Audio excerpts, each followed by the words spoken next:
It went live on We our are live. YouTube channel.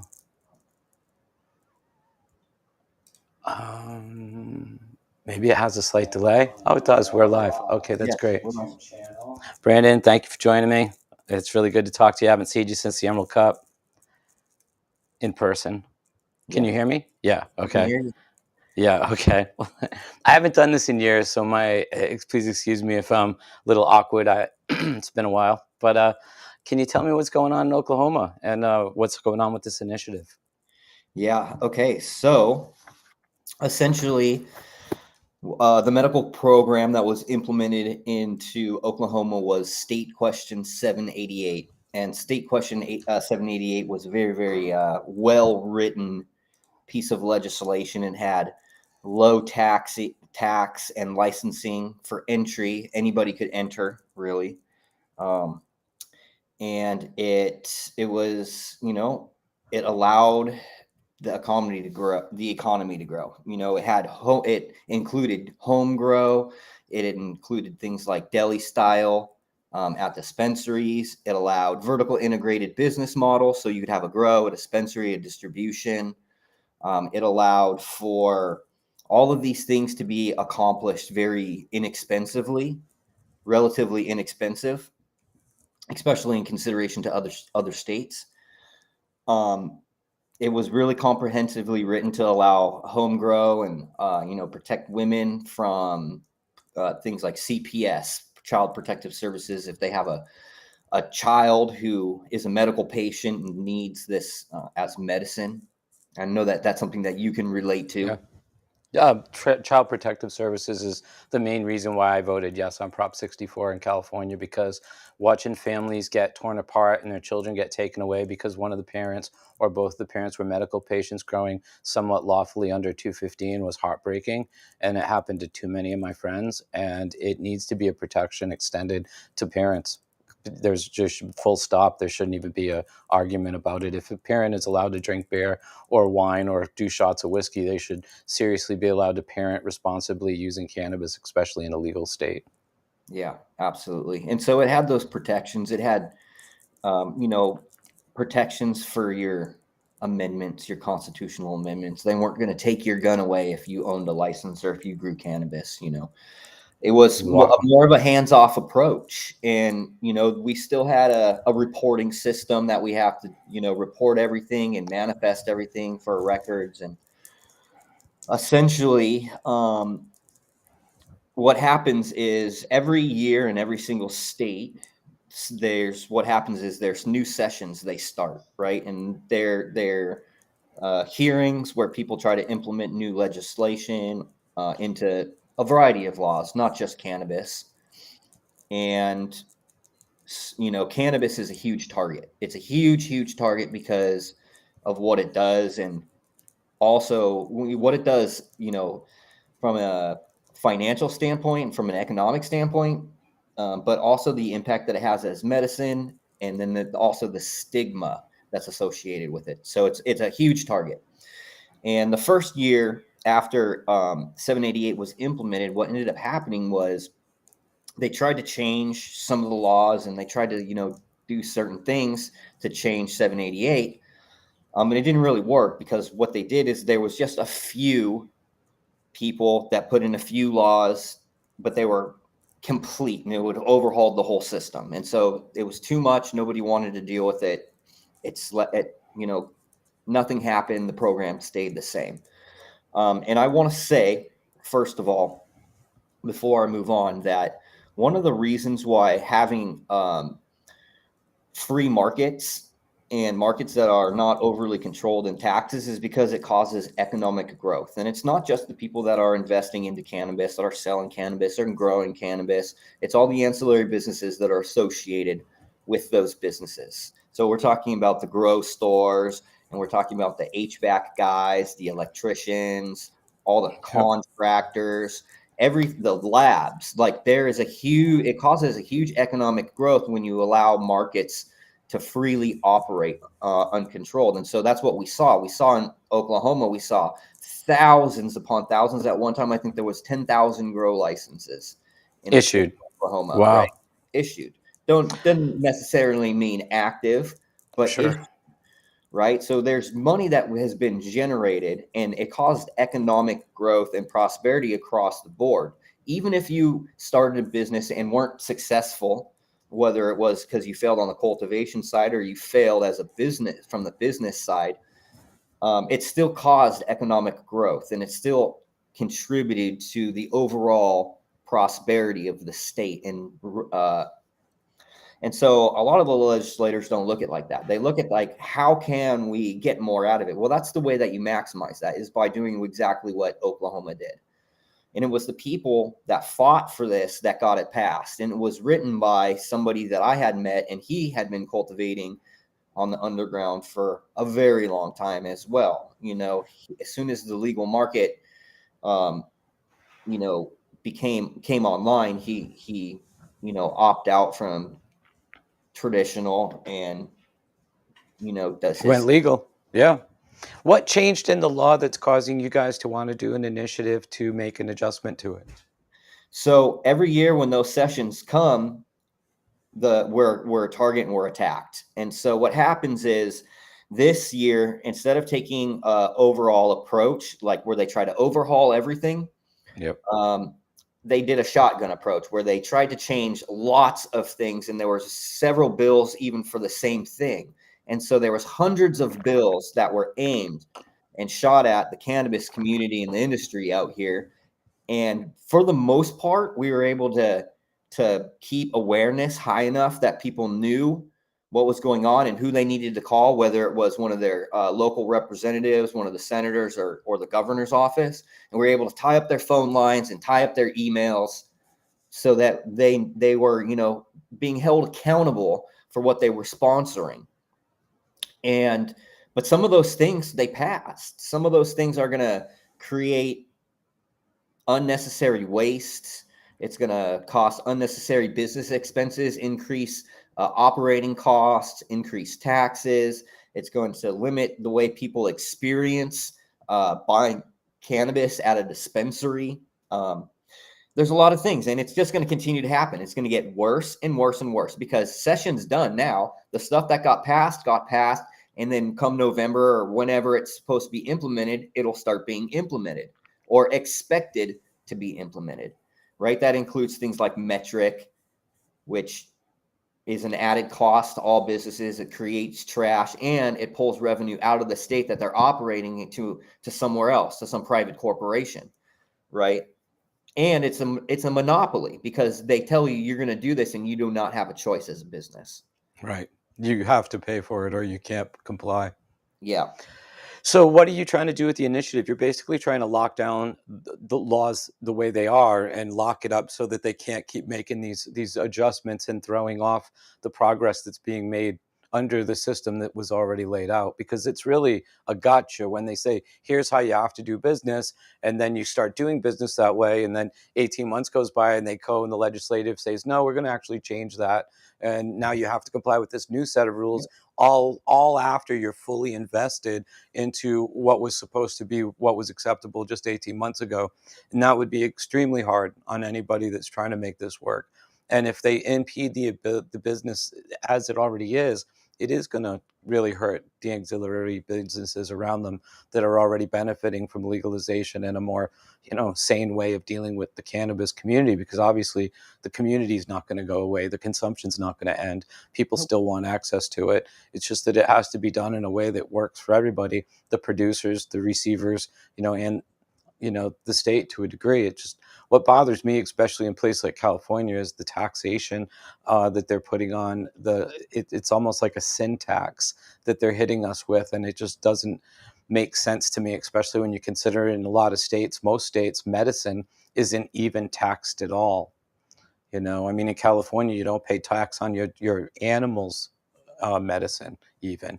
But it's ironic that if you're using cannabis, they tax you on that, especially when you look at the medical science and how dare I say it, all use is medical use. And I agree with you. That's 100% true, because even if it just helps you relax, or, have a less anxiety or deal with something a little bit better, improves you as a person, and that's medicine. Anything that that creates growth in a person's self is medicine. I would even, it's funny because even when you look at the way we tax fruits, an apple, for instance, is not taxed, but a concentrate of apple juice would be. So in a sense, even if we looked at it just like the natural product it is, which is not refined, distilled, or manufactured, I don't think cannabis flowers on its own should be a taxable item any more than an apple is. Yeah. And that's kind of the whole thing with medical. They want to make it so that your business has, regular, tax benefits, just like every other benefit does. Right. Don't exclude these businesses that are creating so much economic growth in the ability to do what every other single business that operates in the state already is able to do. This is, and what this does is it's not a piece of legislation that just can be changed. This vote will be for constitutional medical, which is the 788 program essentially, but it gets rid of the OMMA because they didn't do anything. It audits the OMMA to see what happened to all these funds and how come these programs didn't get funded. And it's mainly because with the legislation that has passed and how low licensing is, they've seen a lot of, organized crime, or large scale illegal operations that, and so, it throws red flags and it kind of, it gets people concerned. And so they want to know, how can, look at what's happening. And that's what they want to focus on. It's like, look at that is always going to happen. And the only reason it's happening is because other states have shitty legislation too. The laws are creating the That's right. ability for that to happen. If everywhere was just like Oklahoma, yeah, would there be an abundance of weed? Yeah. Would the prices drop? Yeah. But the whole thing is you have to be able to create quality or at least have a consistent product. And we live in a day and age where you have to do your business models, right? You have to have your marketing and your distribution, and you have to be able to create a vertically integrated business model. You know how much it costs to do everything, how much you should have everything written down. You should have the cost of your power, how much your fertilizer is going to cost, how much your power is going to cost. Just everything has to be itemized and it has to be, put together well. But even then, if the legislation isn't conducive to actually operating a business, then it doesn't matter. And so it's kind of it's just so ironic that there's places where it's technically legal. However, if you want to do it in a legal manner, they're going to make it so difficult that it'll be nearly impossible to be profitable at it. I completely understand. I mean, what you're saying makes total sense. And, it feels like you're being toyed with. I completely get it. I mean, how can you continue to comply if they're just going to keep changing things? And I think that's really, fucked up in a blunt way to put it. So how many signatures do you have to get in order to get on the ballot in Oklahoma? Yeah, we need 179,000 signatures, and that means that we need 250 or 200, Yeah. 250,000, because we have to factor in a 30% burn rate for anybody who signed that wasn't registered or didn't fill out everything in capital letters, or follow the instructions on the signature part. No, it makes total sense. Happy 420, by the way. My Oh, alarm goes off every day and reminds me to slow down and take a deep breath. And yeah, it's that moment of the day. that is a good idea. I will Yeah. join you. How long have you been out there in Oklahoma growing now? I came out here in November 2009. Wow, you were really ahead of the curve. I got out here, because the thing is, I got out of prison November 6th, 2018. And my homeboy hooked me up with a job at his flooring company. So I was sanding floors and we were redoing old wood floors. But just like always, I've been doing this forever. And eventually one of my homeboys was like, "Hey, I need you to take over this spot." My partner dipped out. And so I got back to work and I was back in the garden, and At this time, I had actually made a plan. I had written everything out pretty mechanistically on how I would approach everything. And I actually was still in the traditional market, but I just decided to put myself on blast. Somebody had told me about Instagram, and I got on there and I just started doing educational content. And I ended up going to a couple of cannabis shows and showing my product around. And, I had jars of weed that I'd grown, Yeah. showing it to people. And, I met some people at a convention, and they were from Oklahoma. They had just set up a facility. It was like they were like one of the first licensees out there. And we just kept in touch, and eventually they said, "Hey, we need some advice. We need some help out here. Can you fly out here?" And 3 days later, I was out there. I was like, "This is what you guys need to do." And then, they said, "Hey, will you move out here and run this place for me?" And I said, "Well, we'll Wow. have to. This is what I want. This is how much I want." And first time getting a six-figure salary, which was nice. That is nice. And I did that for a little bit. And then I wanted to do it on my own because I had a vision of kind of like what I'm doing now, working with some of the larger seed companies, breeding projects with them, and um, growing out their cultivars, doing some stuff with some of the larger lighting companies, doing stuff with my company, Bokashi Earthworks, Mhm. and like building out these brands. So as a consultant, I've built out like these completely vertical SOPs, for organic agriculture. And I work with a lot of people, like some great people out in Hawaii. They have the largest farm in the whole state. I Wow. work with people all over the country, and so they're all utilizing these all the same techniques. They're all growing exactly the same way. And so it's really nice to be able to help build up those brands. And that's kind of what I'm working on out here in Oklahoma. We all have trying to build like marketing and distribution under the same umbrella with all of the different brands that are real high quality in the state, so we can have market visibility, but also be able to, you know, share with the community and the people that want to know, who's doing what and kind of what's hot and, where the new drops are and that kind of stuff. Yeah, the market is growing incredibly fast, and I think culture is the new commodity on a lot of levels. The people that are looking at opening up, you know, basically Amsterdam style coffee shops and places we can get together, and that's going to be, I think, the next wave of cannabis consumables, if you will. It's going to be being able to hang out with people. I feel like when I moved to Amsterdam, first time I went to Amsterdam in 1994, and I went to a coffee shop, and it was open, and you were just meeting people from all over the world. It felt like I was stepping into the future, You and would love it out here because you can consume anywhere that you can smoke cigarettes, and you can pretty much smoke cigarettes, wherever.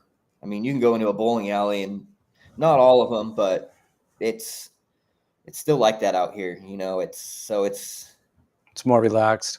It's way more relaxed. Here's a Yeah. good here's a thing that really tripped me out because when I first got out here in 2019, they had what was called the Canna Grudge matches, and it was like a sanctioned semi-professional MMA fighting, and then also people who had like beef in the industry calling each other out and then going up into the ring and gloving up, and there was like a full bar there, and then they had like a smoking section where you could consume cannabis up on the balcony area.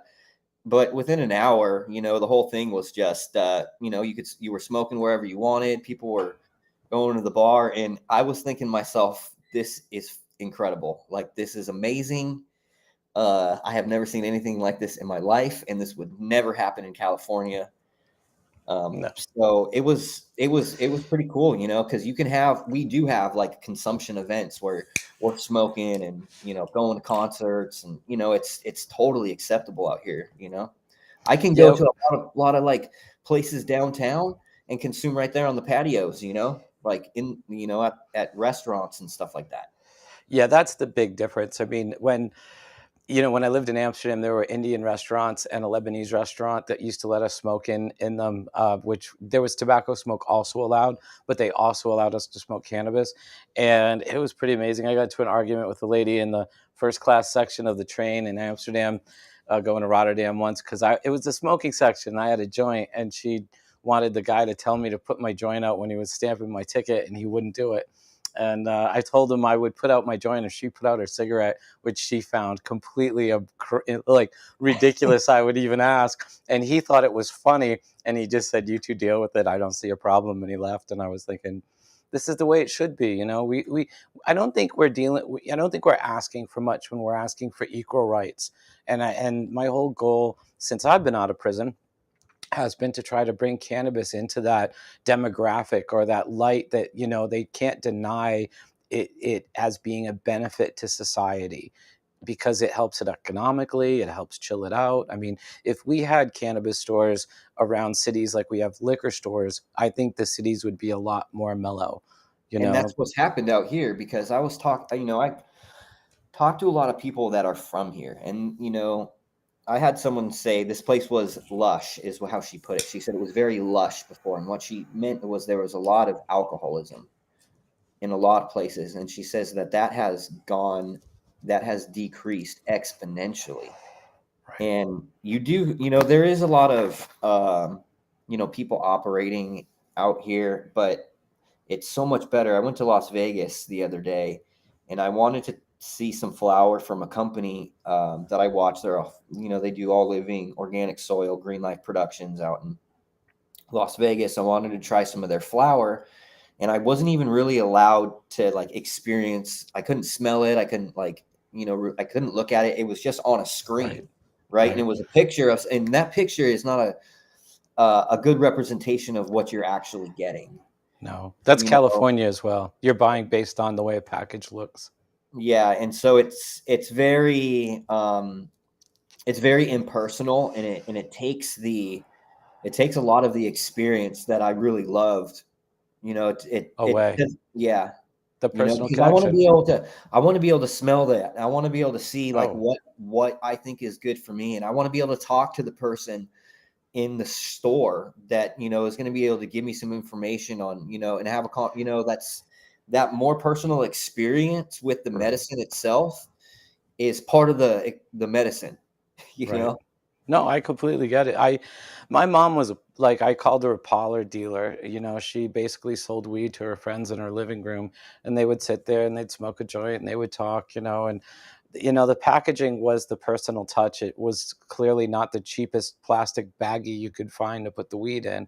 Non-pleated bags always made the weed bags look the best, but watching that culture around the sale of cannabis and the way people would come over and want to look at it and smell it and experience it if they could, smoke a joint and decide how much they wanted to get, that is completely lost in this market. And it's sad because it's not like cannabis is toxic, or it would really make the world unsafe if people could actually touch the cannabis or smell some cannabis, or there be samples that could be used for exactly that purpose. But I think we're going to evolve into it. There was so much resistance when we got into this industry, think about it. And now there's so much acceptance. So I'm optimistic for the future. But it's going to take things like the initiative you're working on to be able to lock in a set of liberties, and have those liberties stay for a while without being meddled on by the legislator. Um, this goes into the Constitution. So what happens is after the signatures get signed, it goes on to a ballot, and then the ballot has to also get signed, but nothing can stop it from becoming constitutional. And so what that does is they can't change state law in legislative session like they do a lot of other things. So it becomes implemented, and so then our rights are protected within the confines of how this is written. That right. becomes the new state law, and no, you know, vote or anybody else, unless they do a huge petition to outright change it, just like we're doing. You know, that's the process. There's only one It process to change this. It would take another constitutional amendment passed through voter. So what happens now is you got to collect roughly 250,000 signatures in Oklahoma State, and then that'll put it on the ballot and give the voters the chance to decide if they want to vote this in, or if they want to vote, well, keep it status quo, because that's what a no vote would essentially mean, allow it to remain the way it is. which is kind of what we're trying to avoid and kind of get a little solidarity at the way that it's going to be, as opposed to it being on the whims of politicians every time. Because, Yeah. you know, a lot of people don't realize that if it was up to the politicians, we wouldn't have any of these freedoms. Here in California, we petitioned the governor in the early 90s multiple times to try to put medical cannabis into law, and we were ignored and thwarted every single time, which is what led to the 1996 initiative, which was also a constitutional amendment and didn't legalize anything, unfortunately, but it did give people a right to present a medical necessity defense when they were busted for pot. Unfortunately, it didn't protect families like when we started talking about CPS. And you know, unfortunately, I don't think it was that great of a law. We had it for 20 years, but it was replaced with another constitutional amendment, which was Proposition 64, which is far from perfect, but it legalizes our activities. It protects parents. It puts a much different approach on this whole situation, where we didn't have legal retail before, we didn't have legal production before, but now we have both. And I think that we also have mandatory testing because of the law, and that protects the end users, which I think is hugely important. One of the things I would love to ask you about on a medical level is there was a research paper I was reading not long ago, and it talked about the legal cannabis pesticides, or the cannabis pesticide. Let me say it like this: the legal pesticides that are used in cannabis, meaning like Colorado puts out a whole list of acceptable pesticides, and people who are producing cannabis are allowed to use those. But even the legal pesticides can have medical complications to people depending on what their medical condition is. And I was wondering if that's anything that is on your radar or anything that you've been working on as well. Okay, so when Oklahoma passed 788, it required to do a full comprehensive test, and that included potency, terpene content, mycotoxins, um, solvents if it was extracts, pesticides, and then mold and bacteria and yeast. So all a full panel has to be done. And so if there's a pesticide that shouldn't be in there and it's over the limit, it'll fail. Well, trip on this though, and I'll send it to you later, and we could talk about it again sometime. It's not the banned pesticides that are the problem; it's the acceptable ones. Because the fact is that the states are allowing a plethora of pesticides to be sprayed on legal cannabis in every state that's legal. And most states, if you look, you can find a pesticide list if you're a producer that tells you what you can and can't use. And my issue is not well, it is, but it's not people who are misusing pesticides. It's the fact that any pesticides can be potentially um, harmful to people with certain medical conditions, which is what the research paper was getting to.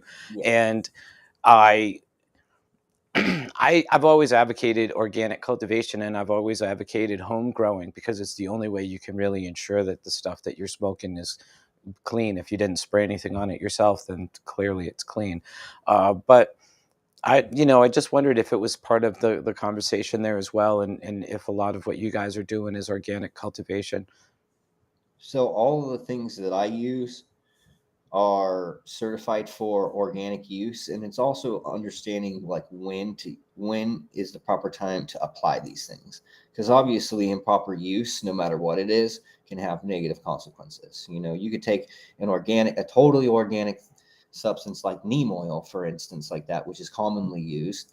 And here's a good example: neem trees are often sprayed with pesticides, and then those oils are concentrated, and so you might have an organic product that might have been contaminated because of the way it was cultivated. So there's an example about you have to kind of know. For me, I know what I can use, when I can use it, what types of microorganisms I can use, or what types of biocontrol agents I can use, or what types of enzymes or mineral oils or whatever it is. I'm using something uh, that's not going to be like toxic. I mean, Of there's been course, times, right? there was times, I'll be the first one to admit, we didn't know uh, years and years ago about the potential, the dangers of some of the things we use, like if we used Abbott or something like that to treat mites. Sure. and we didn't know that, but we don't use products like that. And, there are people who cheat, and they Right. might have a buddy at the lab or something like that, and it's terrible. And it's just, there's always going to be bad actors. There's always going to be people who, don't have a good ethics when it comes to their practices. For myself, I try to be as ethical as possible. I'm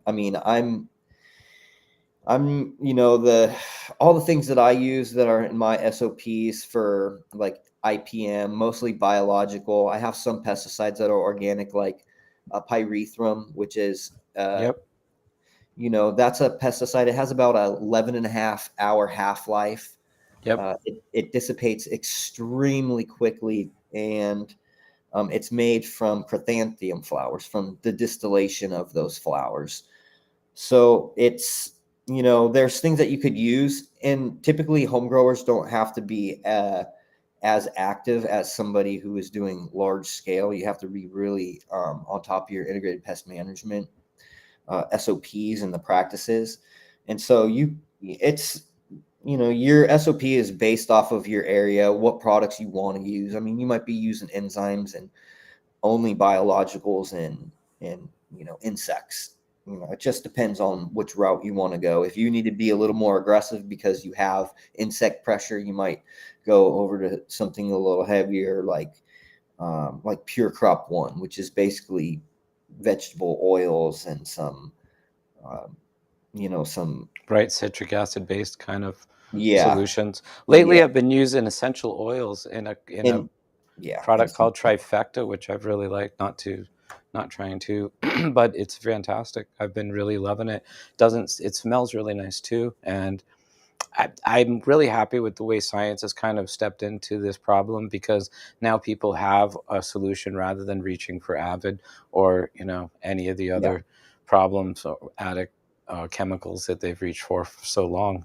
But here in California, before Prop 64 passed, there was a lab here in the Bay Area called Steep Hill, and they released a press release saying that 84% of the cannabis passing through their lab was failing for pesticides and other contaminants, and that was pretty alarming. I mean, 8 out of 10. That's it's a lot of samples, And when the Emerald Cup first started testing samples back in 2014, they're an all organic event, and half of them failed.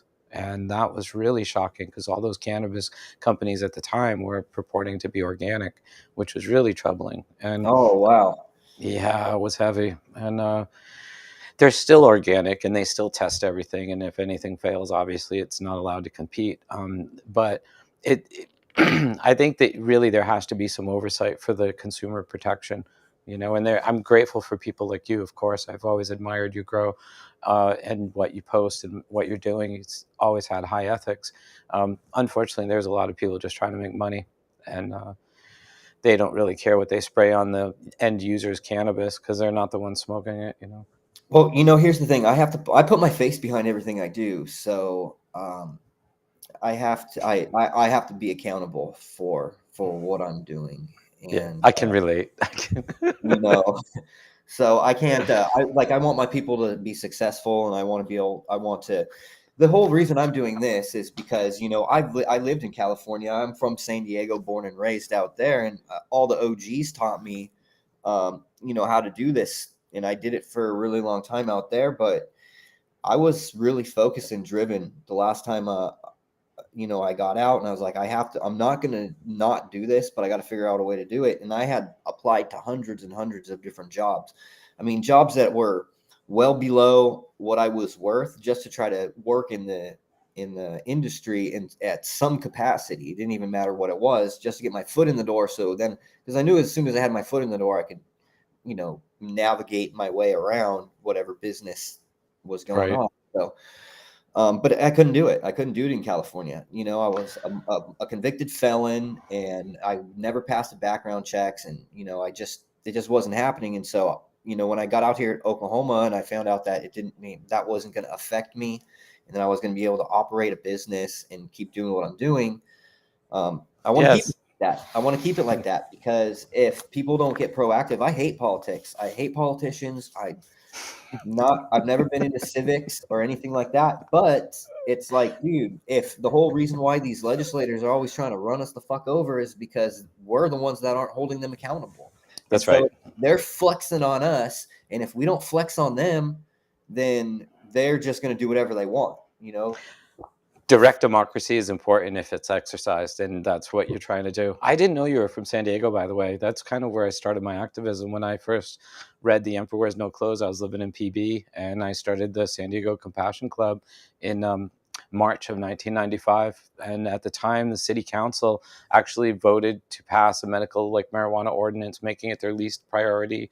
And they were really supportive for a while, as much as they were conservative. Unfortunately, DEA raided the San Diego Compassion Club in July of '95, so short-lived, of course. But San Diego was the place. But that's where my activism started. Gotta love the San Diego beach cities, man. Beautiful women out Yeah, there. yeah, it's a great place. I love it. OB was stoner capital for the longest time. Yeah, And that's my favorite place. I haven't been there in a long time, but it was always a smaller community with all mom and pop businesses. yeah. Not it was not corporate at all. No, there was a couple, Diane and Howard Anchell, that were running San Diego Normal when I started, and we used to have the smallest little meetings, maybe 6, 10 people at the meetings, and wasn't much of a movement back then, but it was where it began for me. So I used to go out to the Mesa College and table and pass out little photocopies of Jack's book and teach people about the stuff we were. They all thought we were ridiculous. Try to tell them this stuff was hemp, they'd laugh at us, and good times. But so what can people do to sign the initiative? Where can they find it? And can you have people standing with initiatives out in front of supermarkets like we used to do? Oh yeah, absolutely. So what I've actually done is I've used my social media kind of drive people to the different locations. So we had some people that sponsored because grassroots movement. We have basically a ballot, and one ballot it'll have the amendment, so you can read through it, and then it'll have a place for 10 signatures and only 10 signatures. And so it's a legal document. On the back of it, it has to be signed by the person that's collecting the signatures. And so I'm dropping off, a bunch of packets just as we can get them printed out. I have more as people need them, and it's a grassroots movement. It's not, it's not funded by a lobby group. It's literally just the community wanting to stay a Active. community, Yeah. not want. Look, Oklahoma's been really great about getting their point across to the legislative bodies, and I think that if I can be of service, I want to keep on doing what I'm doing out here. I want to keep growing and helping my friends grow, and I want to keep building up our brands and opening up just expanding my business. It's fun. It's really what I like to do. So I won't be able to do that if they take all of our rights from us, and nobody else will have the opportunity to do it either. Yeah, it's like So going backwards.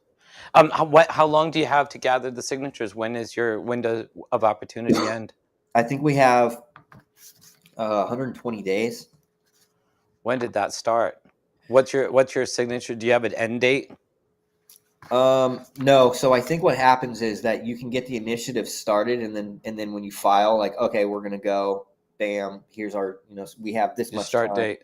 Yep. Yeah, start date. So I don't think the start date's been announced, but we're getting everything printed out, and we're starting to do the distribution. After we have all the locations, we'll have a digital map that people can go to if they're in those areas all over the state. They can go and sign, and then we'll have to do maybe a marketing campaign where we push out the visibility of where these locations are, so that way Yeah, more people. people can access them and be Yeah. and participate. And then it'll go on the ballot to be voted on this November. Yes. Okay, and so here's the little overview, and this is just some of the main questions that people had asked. And so 818 is constitutional medical, so it gets into the Constitution. It's going to take a collective 20 people from a new organization. OMMA goes away. It's an organization that comes from a grower, a processor, a home grower, a dispensary owner. It'll have the OBN. It'll have someone from the health department. It'll have someone from the governor's office. It'll have, a wide variety of business entities that all collectively 3/4 majority vote to change anything that's in here. So it'll be a lot difficult to change anything after this becomes constitutional medical, unless the whole process goes through. But constitutional patients' rights protection. So your constitutional rights that we already have, which includes your right to own a firearm, those are protected. You get the same program that we voted in, State Question 788, but it requires an audit of the OMA going back to day one. They want to do that because they want to see where these funds have been allocated, and hold, whoever's responsible for any misallocation of funds, because people are not doing their jobs. And then gives businesses normal tax breaks and credits, just like any other business. It eliminates costly over-regulation. Like, it has the medical side.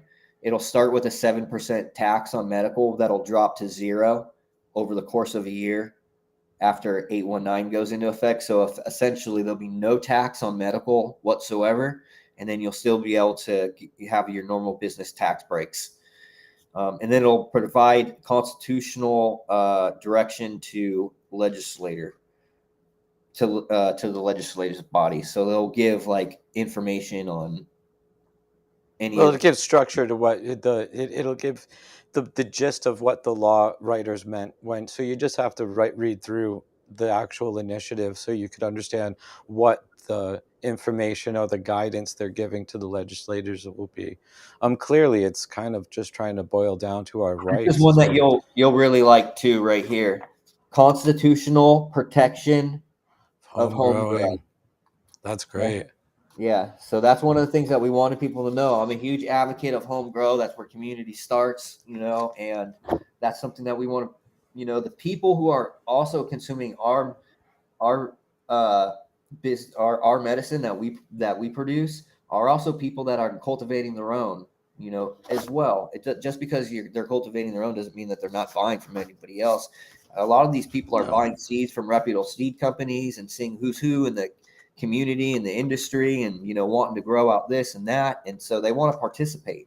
If they know somebody's dropping a good quality product, they want to be involved. If there's a good rosin that's going to be hitting the market from a certain farm or a farmer, people want to know and they want to be involved. So, do the laws allow direct to customer in Oklahoma? Direct customer? You mean like home Meaning, grow? if you're a farm, can you have somebody pull up and can you sell them a watermelon from your watermelon farm, or do you have to go through a distributor? No, you don't have to go through a distributor, but you do need the license. So you can be vertically integrated. And so cultivation license is $2,500. A processing license would be $2,500. But you could have, let's say, a dispensary and a grow in the same building, and you could be growing the medicine that you have right there for the grow, so they can come and get all your fresh drops and everything else. Wow, that's great. Yeah. Yeah, I think that's going to be a way of the future. A lot of these cannabis businesses are going to have to develop their own IP, because what's the point if they don't? If they're all selling the same sour diesel, it doesn't matter where people get it. So you should check out Broken Bow, Oklahoma. That's where I just moved to. It's southeast Oklahoma, so it's about 20 minutes from the Texas border and 20 minutes from the Arkansas border. It's very green, a lot of hills, a lot of water. There's like a 22-mile square lake here. And my partner just opened up a dispensary, and in his dispensary is a full cold room where they manufacture hash rosin right there. And you can see it's a cold storage that used to have like soda and beers and like a big old walk-in cooler, a huge one. Right. And it's been converted into a place where people can come in there and buy their medicine, and they'll be live actively washing hash for the dispensary. Wow. Right? And people can actually go and see it made, and then in a couple of weeks come back and get it, buy it. finished, tested, and buy it. That's really, really cool. I love that. You know, when I lived in Amsterdam, we had a place called Positronics where we sold grow equipment, clones. We had a vegetarian cantina. We sold hash making equipment, and we would teach people how to cultivate their own cannabis, small scale, under a lamp or two. And it was really rewarding. I mean, they even would buy back the cannabis. So if you went in there and bought a few $1,000s worth of grow equipment and 100 cuttings, and you grew it out well, you could bring it back and sell it to them at whatever the gilder price per gram was back in the day, and they would, you know, keep going with you and walk you through it. And we even had what was called a green team, and it was these guys, they wore white schmucks, and they got in a van, and the van had all the implements of grow that you needed, all biological, and they would go to our customers' places and just fix them up and clean up the plants, or like correct whatever problems they might be running into. And they would do rounds every single day. And it was a really happy little business structure, and I'm surprised people haven't picked up on that in the States quite much yet, but I think they will in the future.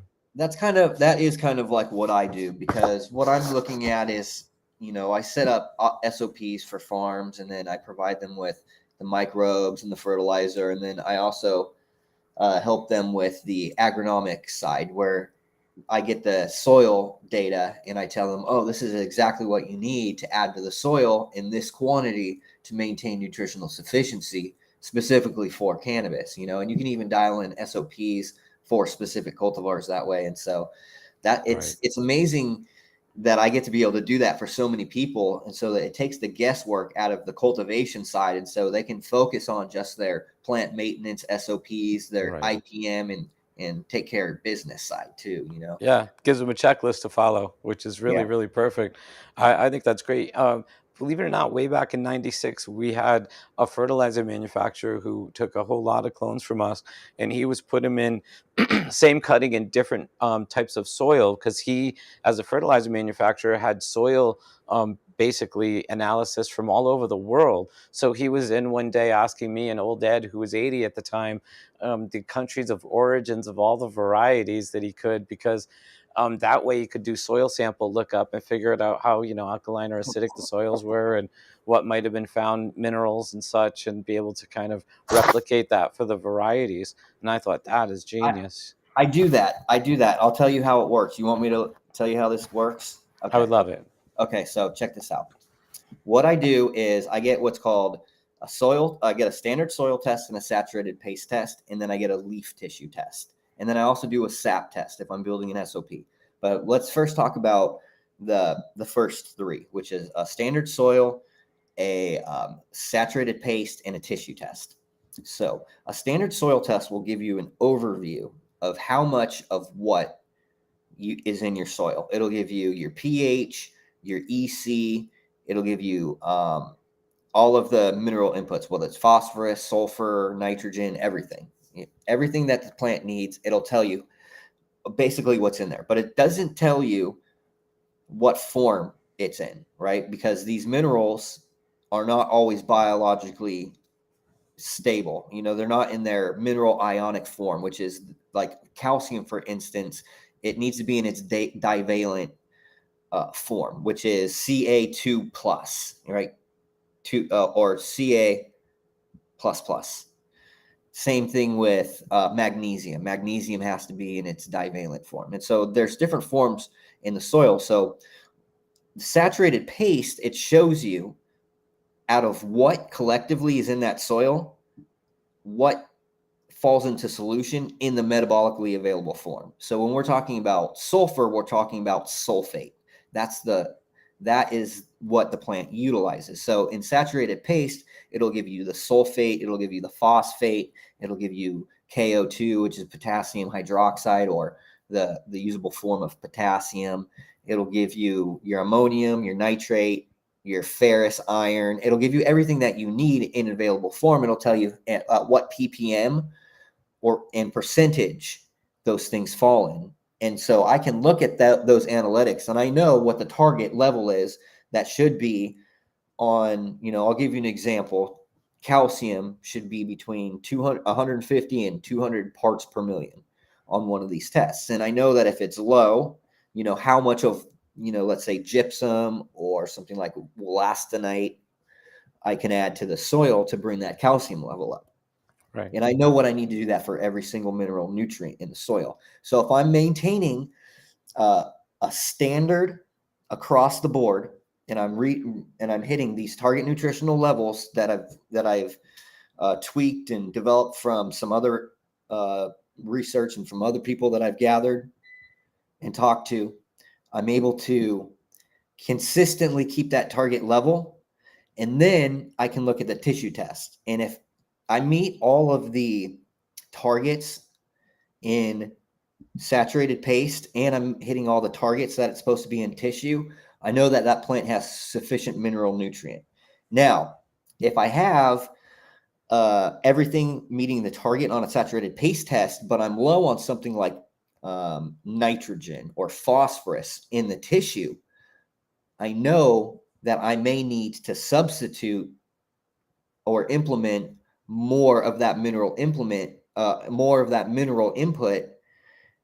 to make up for that plant's need. So that plant Right. might have a different uptake or need for a certain input.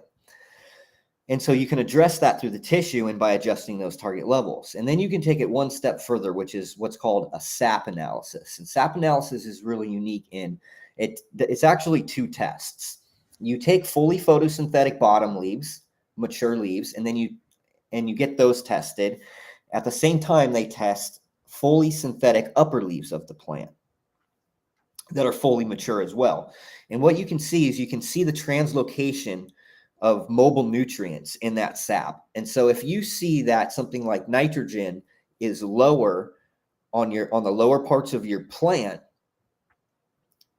even if it's not showing a symptom, you know that that plant needs a higher amount of nitrogen because it's starting to pull from the lowers. And if you don't address that issue, once it gets to about 50% deficient, it'll start showing that symptom. Same with phosphorus. If the plant is pulling phosphorus from its lower leaves, you know that you need to increase the target level for that plant on the phosphorus. So that way you want even across the board. You want the same level of all the minerals in the bottom of the plant and the top of the plant. And what that allows for is for the plant to save energy trying to move nutrients that aren't sufficient into its new apical dominant sites. And it also allows it to really express its maximum genetic potential because it has all of what it needs stored right where it needs it. It's no longer trying to fulfill nutrient demands that it doesn't have access to.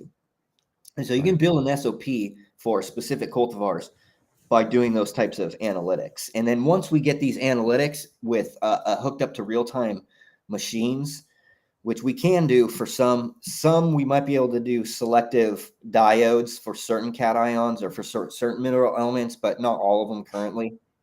That will be the day we can just clip on some sensors, 1, 2, 3, and it'll give us an ongoing SAP analysis. Would be beyond fucking dreamy. Yeah, it's, with the technology exists, I think that it's just a matter of metering these systems through analytical data. And then also, I think it's really expensive. So, maybe some big ag companies might be able to afford it, but right. We're a little ways down the way.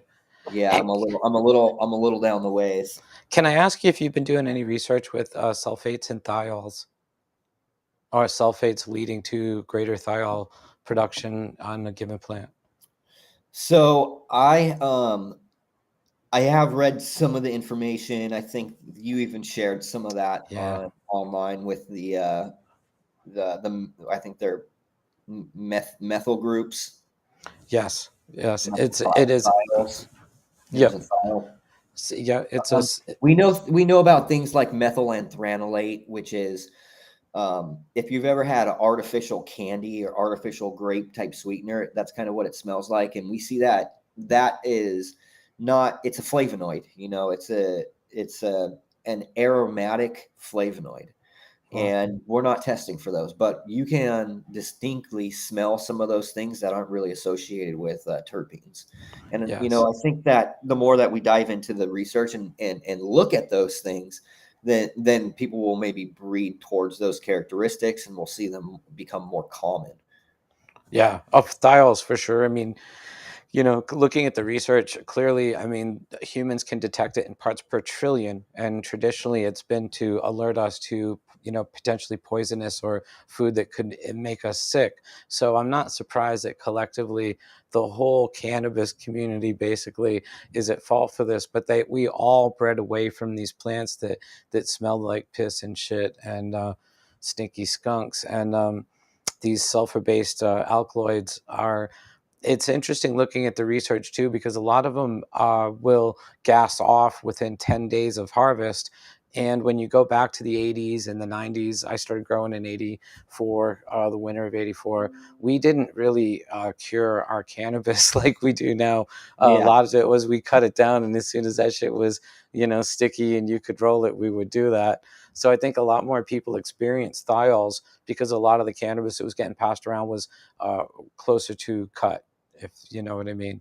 And also I think a lot of the organic fertilizers that we were using back then weren't as refined as they are now, and there was probably a lot more basically simple things in it. Because obviously companies like Canna and others have really tried to make a good nutrient to grow cannabis, and I think that's great. But I think back when you go back to some of the organic cultivation and such we had, in the 70s and 80s, before we had a lot of these more refined nutrient blends, we probably saw a lot more simplistic stuff. And that's why I was wondering if, sulfites were part of the mixture where you're growing, and Yeah. what you thought of it. So, sulfate is a photosynthetic molecule. Sulfur is responsible for a lot of oil production and some protein synthesis.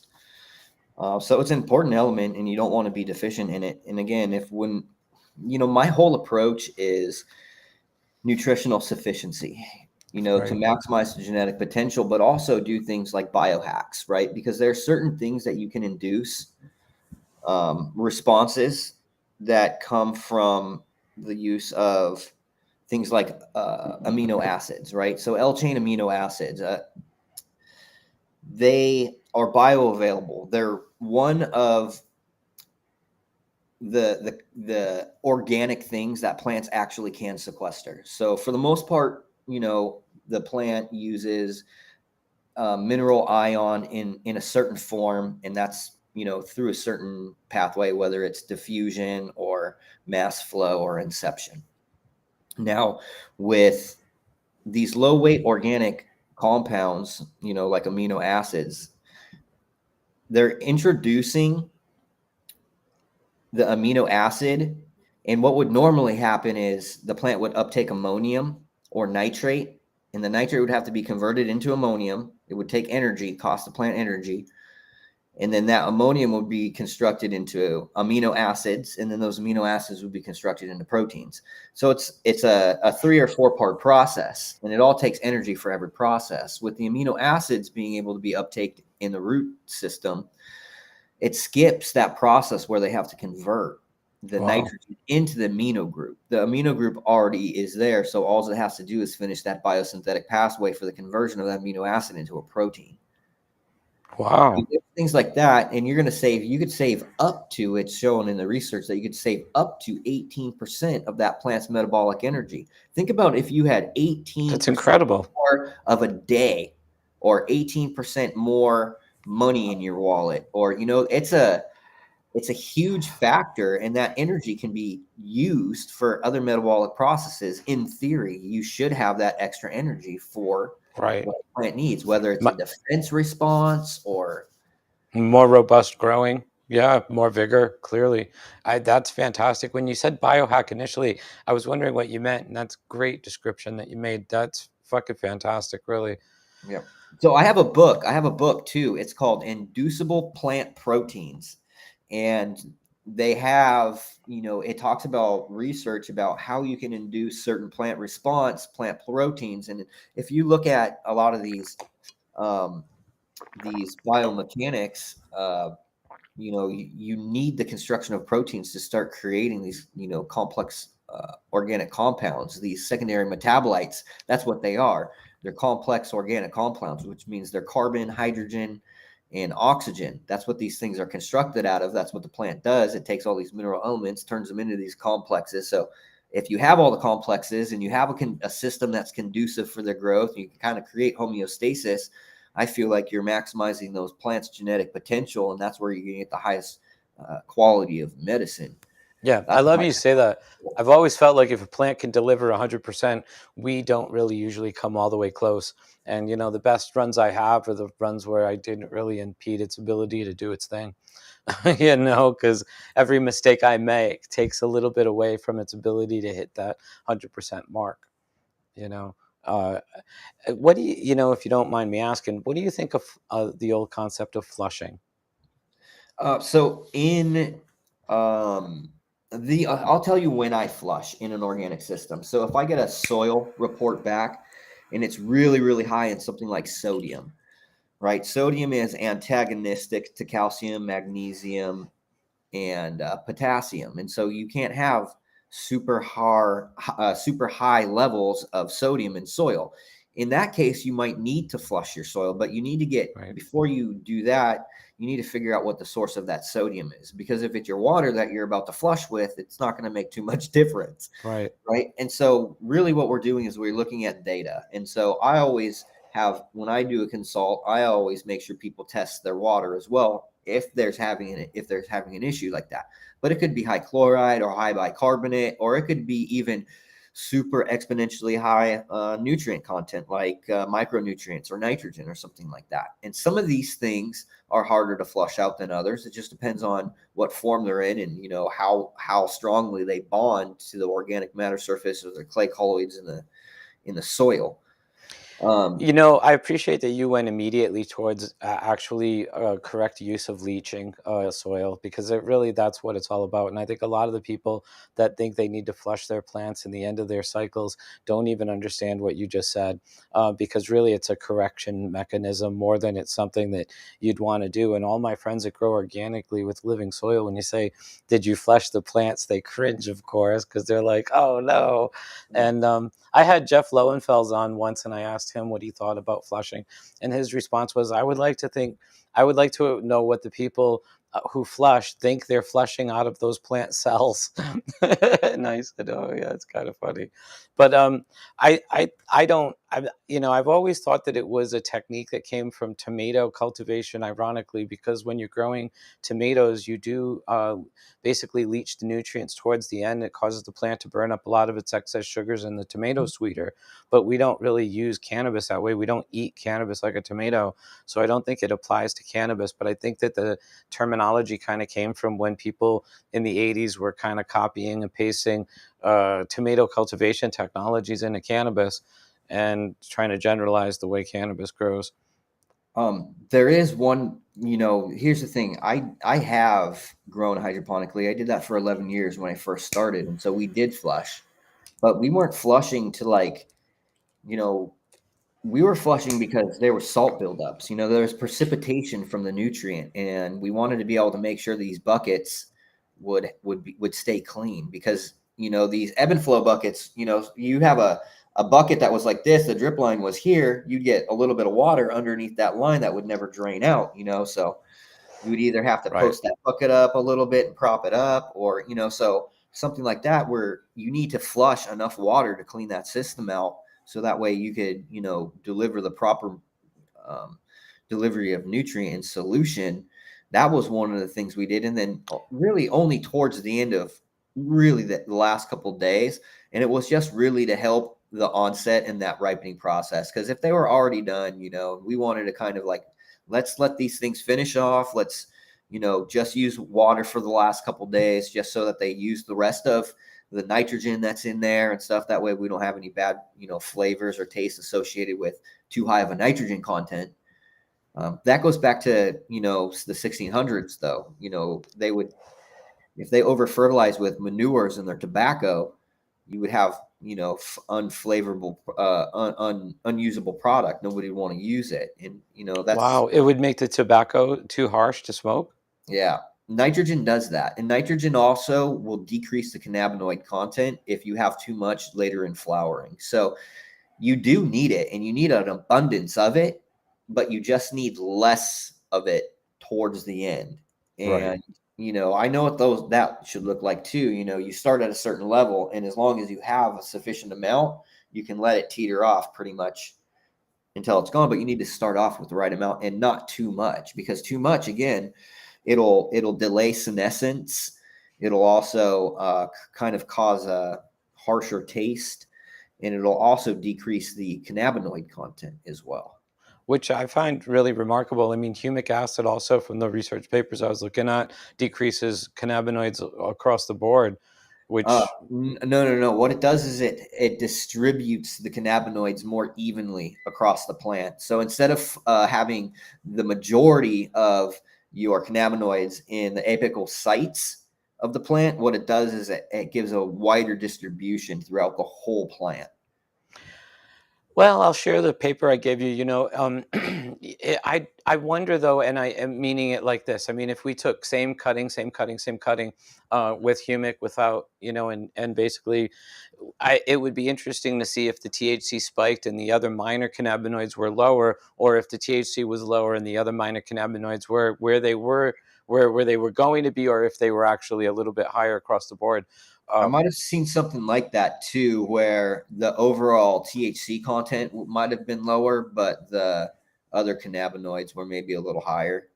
That would be kind of cool. I, I find that totally fascinating, especially well, if we can translate it to terpene cultivation, because really, like, that's where the whole point is. And a lot of what we're trying to do is, create a That's situation where always the plants can to fully express themselves, and we can actually appreciate them for what they really can be. That's Um, that's what I love, man, because I want my weed to like be heavily flavored. Like, wow, this really tastes like oranges, or this really tastes like an orange Julius, or like like whatever it might be. And those are all carbon compounds. So right. I've never been. Here's the thing, I don't consume a lot of cannabis. A small amount can affect me greatly, especially if I do just like a bong hit, right? Because that's just how my body chemistry is. I'm kind of a lightweight when it comes to smoking. So uh, I can take, a flower that has way less THC and still get a full effect, especially with higher terpenes. And so I would gladly any day trade off a higher THC percentage for a higher terpene concentration. I completely agree with you. Mel Frank, who I adore, is now 78, and he had one of his favorite varieties tested, and it came back like 7% THC, and he gets the best vibe from it. And, it was great in terpenes. I forget which were the dominant terpenes, but it was shocking to him to think that, it's not about the chase for the THC. I mean, for myself personally, I've been breeding towards the flavor, the scent, the smoke. I do smoke a lot of cannabis. Obviously, my neck is fused, and it's a pain in the neck all day. So I just smoke pot constantly. But when I'm breeding, and all the plants that I've selected to make seeds from, they have to smoke really well to me. I have to want to come back to them. I have never prioritized yield or the speed of the yield, or how quickly they'll finish flowering. I've always just sat it out and gone for the plants that I think are the most aromatic and that have the best olfactory tastes to me. And my friends that do a lot of breeding with labs, I think that's great. But machines don't buy cannabis; humans do. And I think at the end of the day, if you need to smoke a second joint because the cannabinoids weren't as high as they could have been, you can do that. But if it doesn't smell good, taste good, you're probably not going to want to go back to it. Yeah. I mean, there's a lot of different business models. There's a lot of different consumers that are looking for, some people don't care about that. Some people just want cheap, and I can understand that. So it's all, but for me, I really like weed that tastes good, and I'm really picky. I'm kind of a weed snob, so I always Yeah. want to have the experience. When I'm picking something out that I know I'm going to keep running, it's about the overall effect and the experience that plant gives me. The way that I feel about that plant, and sometimes that's not what I want, isn't what the market wants. So I'll just keep those things around for myself, and I'll grow what the market wants. But Right. I always breed with the things that I enjoy most, the things Right. that give me the best effect and the things that I have the best experience with. No, that's perfect. I mean, I look forward to smoking more of your cannabis. I look at your Instagram and I'm always envious of how beautiful everything looks, your consistency, everything is great. It's beautiful. And, I say congratulations to it. So this initiative is going to be going on. Are you guys actively collecting signatures right now? Absolutely. So there's a lot of locations and there is a map. If you go to www.orca, ORCAOK, as in Oklahoma.com, there's a website and you can read the petitions. You can, there's, I think, a portal for voter registration or to check to see if you're already registered. There's buttons for, to donate if you want to, even if you're not in Oklahoma, but you want to support the cause. It's all grassroots movement. And so what we're trying to do is, create awareness, print these things out, disseminate them all over the place so people have access to them, and then drive signatures. And also this will create constitutional recreation. It's basically 788 all over again. It's the same thing. The only thing that would change would be a 15% tax only at the register and only if you didn't have a card. Right. And then there's also some stuff in there that's like But it won't increase. it'll allow interstate commerce and out-of-state sales once federal legislation passes, depending on the other states' laws. And that will drop down to a 3% tax, wholesale That's tax. fantastic. Yeah, the Yeah. other thing I think the initiative did that I read was it'll lock in the tax at 15% and won't be able to be raised further. Yeah, it can only go down. So it can Right. be decreased, but it can't be increased. Increased, right. Yeah. This is part of the whole concept of what you guys are doing. You're trying to say, hey, let's agree on something and keep it at this, and let's make this market Yeah. work for a I little mean, all while. parties have to be satisfied. I mean, we don't want to piss everybody off. Right. And so the way that it's written, it funds a really great variety of programs as well. So it'll fund taxes into things like education and it's all in there. It outlines all of the organizations and how much of what percentage of taxes will be allocated to where. So it's all really comprehensively written out. It's not written in such verbiage or legalese that it's impossible to understand. It's really straightforward. Well, definitely. I hope it passes, and I hope you guys get enough signatures to get it on the ballot, of course. I mean, either way, what you guys are doing out there, I think, is historical, and this is really changing the landscape for everywhere. I mean, if you had asked me 10 years ago if Oklahoma, of all places, would have been on the forefront of cannabis laws, I would have thought, no way. I didn't know where I was going to end up, but I knew that I had to move out of California, unfortunately. But I'm glad to be here. Oklahoma's been wonderful. No, you're doing it right, man. It's great. Well, I'll say we'll end on this, and thank you again for joining me. And we're going to start doing the panels on Sundays, and it would be really nice to have you join. I really love where you're coming from, and you're so intelligent about this product, about cannabis, and it's really great to see you part of the community. Really.